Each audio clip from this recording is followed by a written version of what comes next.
Hey guys, welcome to day 13 of 25 days of Christmas. It's crazy, we're already past the halfway point here, but I've been having a lot of fun. Hope you guys are enjoying the videos. I've been enjoying actually making them again and doing this for the second year in a row. I've noticed that through Instagram, there's been a lot of guys that have been doing 25 days of Christmas this year. I think it's really cool that it's something that I kind of started and people are following suit with it and sharing their own collections and their own stories. I think that's pretty cool that a lot of guys on Instagram are doing that. I know I got my inspiration from the Christmas Bonanza thing that Eric's Trains does. He does his 8 days.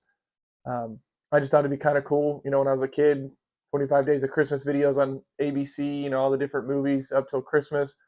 So I thought it'd be cool to be able to do something similar to that.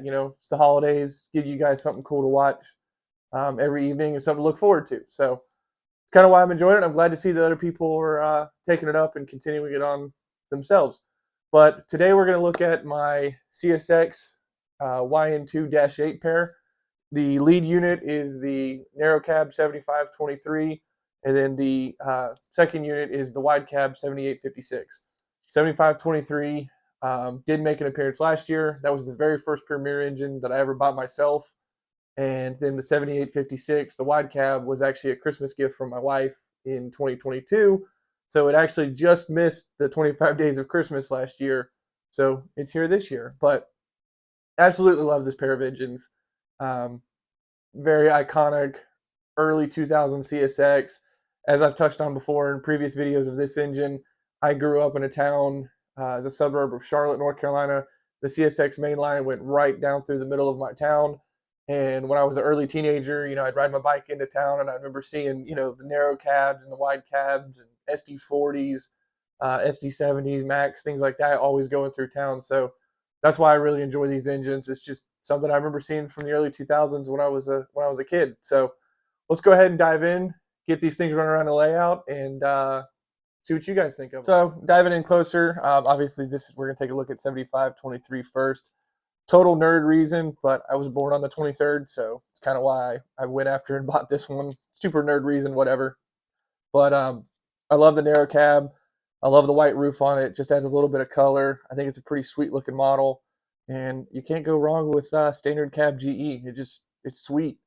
I've had this engine now, I think 3-4 years. Like I said, this was the very first engine I ever bought myself that was Premier, and when I got back into the hobby as an adult, was really going strong with it. So you could kind of say that this engine is to blame for why I have so many modern MTH Premier diesels. But definitely, this is definitely a top 5 of my favorite in my collection. And of course, last but not least, we have the 7856 wide cab Dash-8. Again, just with the narrow cab, I would say this is top 5 of my favorite in my collection. And I know some of you guys are like, but you have so many engines. How could these be, of all the other ones you have, how could these be the top 5? It's 2 of the 5. You only have 3 others. Well, as I said, I grew up watching these engines roll through my hometown.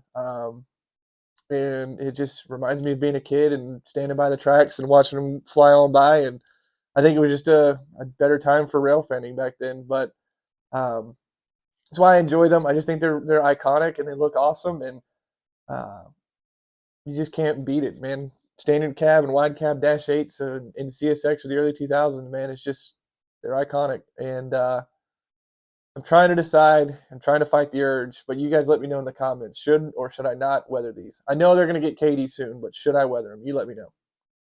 Now, before we get these things fired up and getting run around the layout, which is why I know y'all are here, is to see them run, I will be heading out of town for a few days. Saturday, December 16th, so day 16. We've got a really cool video planned, so definitely be on the lookout for that and stay in tune for that. But without further ado, let's go ahead and get these things running around the layout. Real quick before we get in here, I want you to listen to the engines as they go around. I think these are by far the best sounding diesels MTH has ever put out, if not the best sounding diesels on the O-gauge market, and I would put them up against the ES44s of Lionel and Super Bases, which I've heard. I think these things sound absolutely amazing and they have great bass, but you let me know your opinions in the comments.